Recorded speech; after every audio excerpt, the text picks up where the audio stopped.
नवऱ्याला राजा महाराजा म्हणणं बायकोला बा किती महागात पडत होतं. रुपाली, अगं बाई, आले का तुम्ही आता शिक जस का राजे महाराजा असल्यावानी सकाळ धरून हिंडत आहे. महाराणी तुम्ही रागवलात? एवढा राग चांगला नव्हे. हो राणी साहेब, तुम्ही चक्क आज एकट्या रानात आलात. तुमच्या त्या 4-5 दाशी कुठे आहेत? अगं वैशू, काय झालं ग तुझ्या बापाला? आई साहेब, हे काहीतरी नवीनच दिसतंय. अहो राजकुमारी, तुम्ही पण आलात?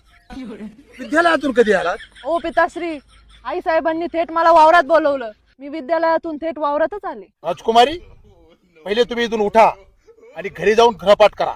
ओ महाराज, तुमची नाटकं बंद करा आणि खुरपं घ्या हातात. तू कुठं चालली ग? आई साहेब, पिताश्रींचा आदेश आहे, आम्हाला जावंच लागेल. आम्ही आता थेट निघालो आमच्या राज्यात. एक सवारी करून येतो, फेरफटका मारतो, कोणाचं काय दुःख आहे बघतो आणि मग येतो मागे. ठीक आहे महाराज, तुम्ही तुमच्या राजाला फेरफटका मारा, आम्ही तुमचं जेवण बंद करतो. संध्याकाळी बजे बने हो. मस्त पाऊस झालाय. थोडं खुरपून घेऊ आपण आज. अवघड आहे गडे.